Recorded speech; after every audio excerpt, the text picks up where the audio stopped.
Salut les fanfarons, bienvenue sur la petite chronique de Spyro le Dragon. Souvent j'ai vu sur des forums notamment des gens recommander la marque OK quand il s'agit d'acheter un truc aussi basique qu'un chargeur ou qu'une batterie externe. Ça a l'air d'être une marque qui est plutôt réputée et qui est plutôt appréciée par les gens qui l'ont découverte sur Amazon.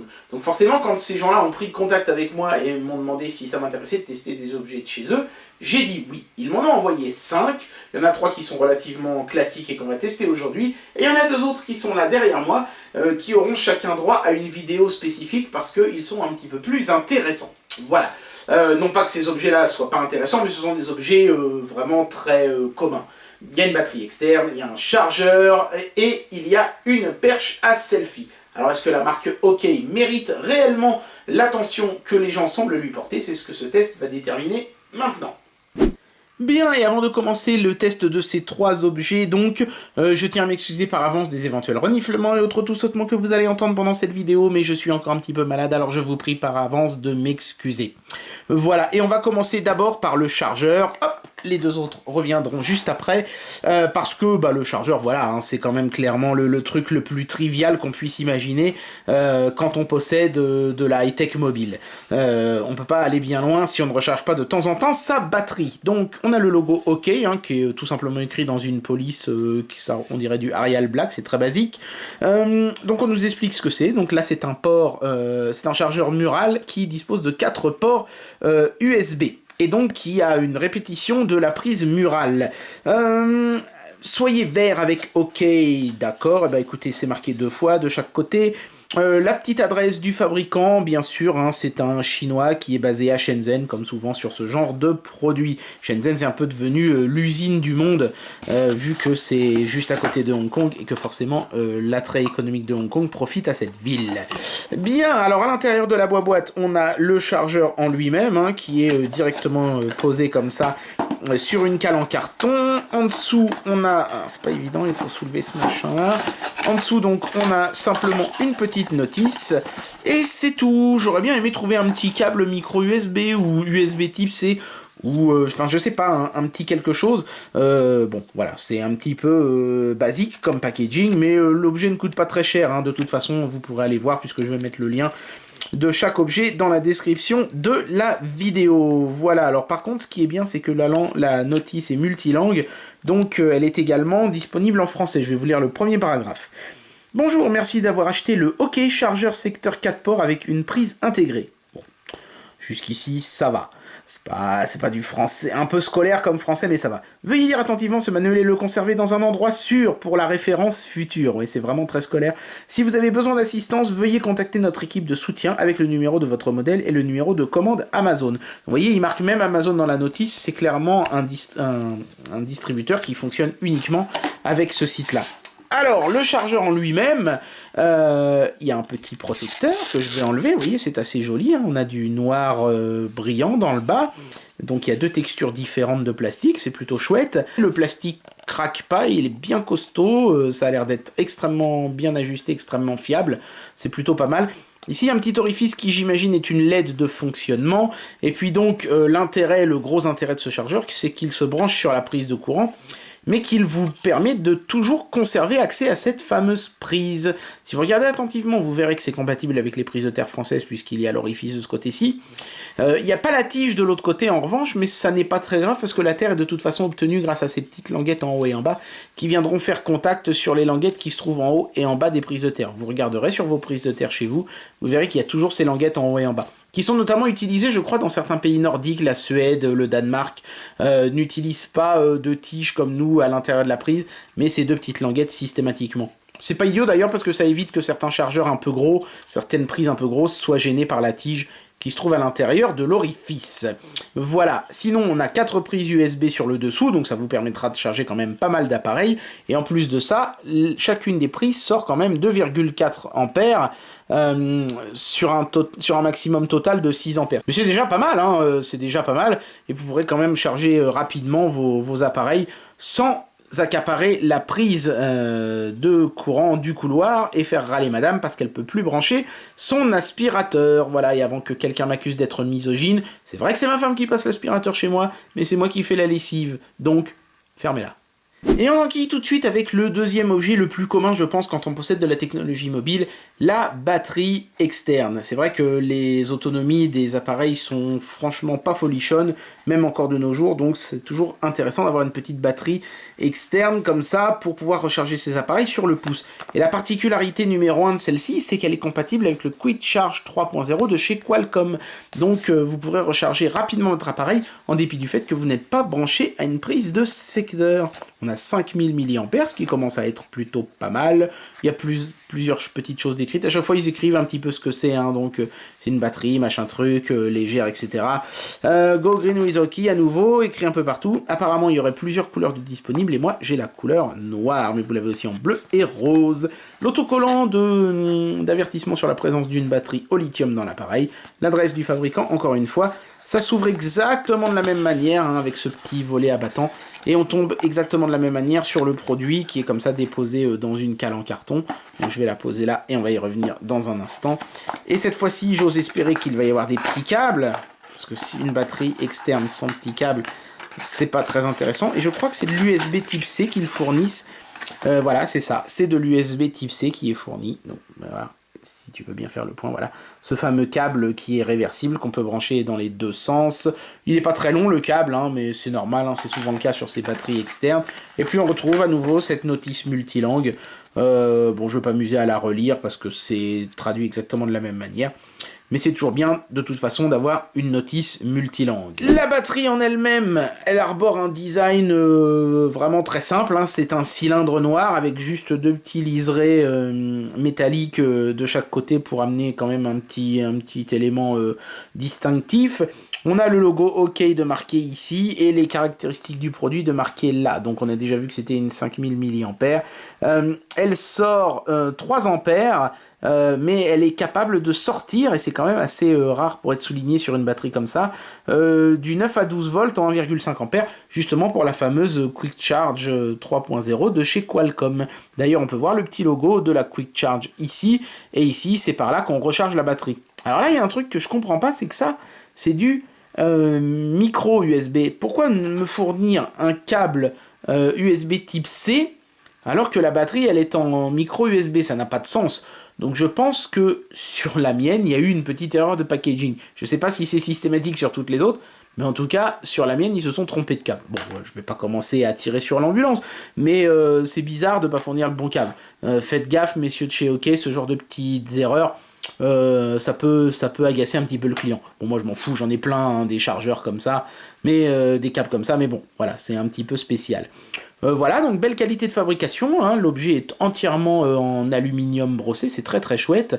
Par contre, il n'y a pas de LED qui indique le niveau de la charge restante, pas que je sache en tout cas, donc je vais la brancher, je vais essayer de m'en servir un petit peu et je reviens vers vous pour vous dire ce qu'il en est.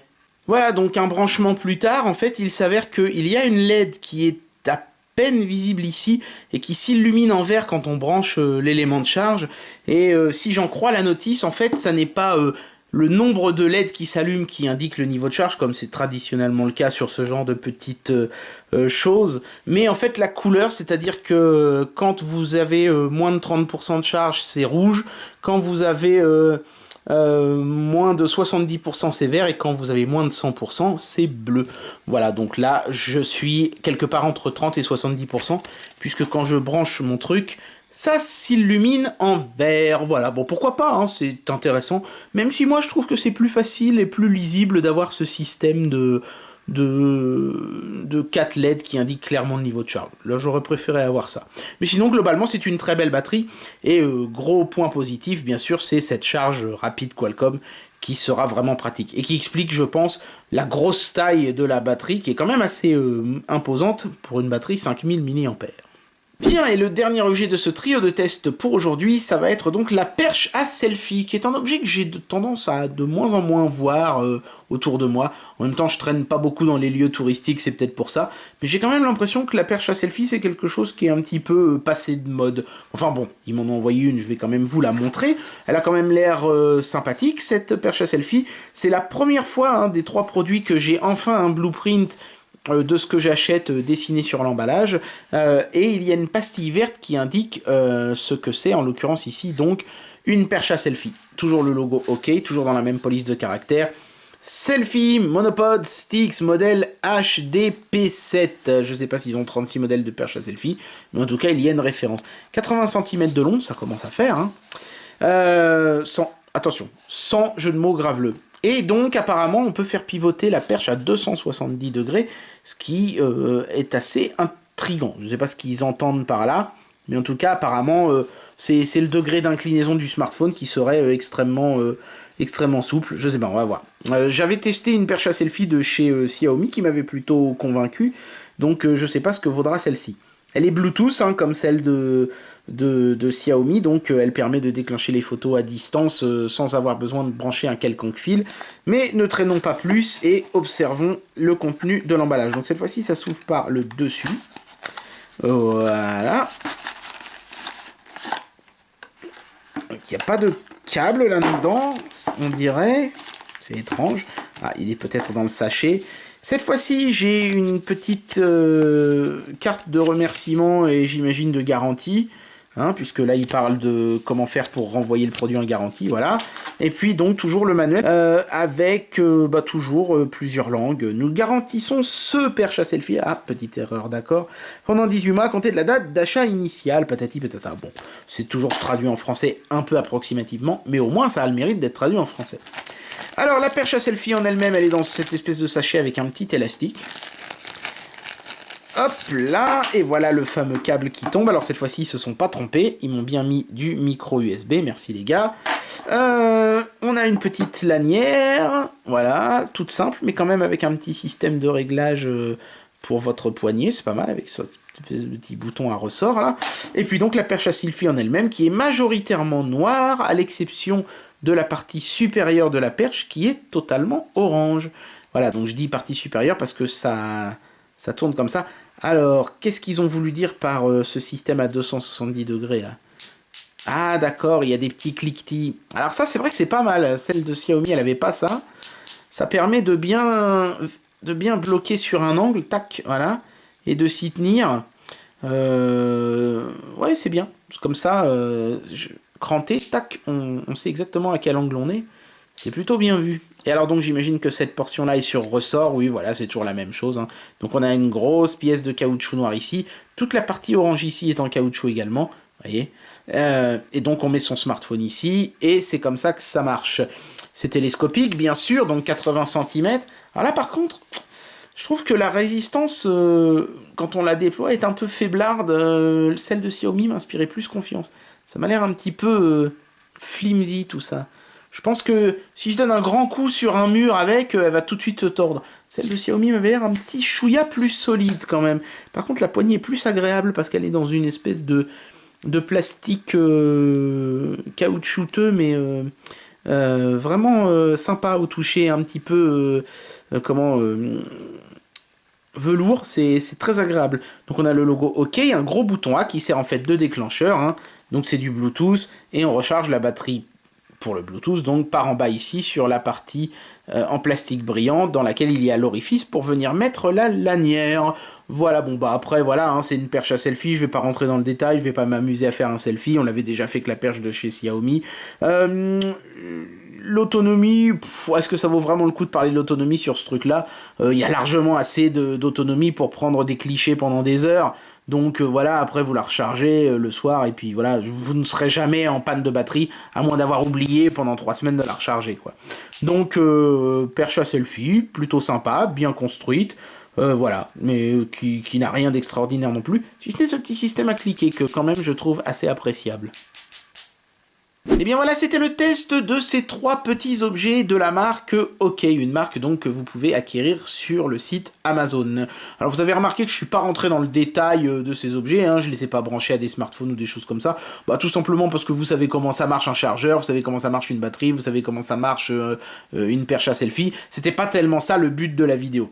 Non, le but de la vidéo, c'était de vous faire part de mon ressenti vis-à-vis de la qualité des objets, pour savoir si la bonne réputation dont jouit OK sur Amazon est usurpée ou pas.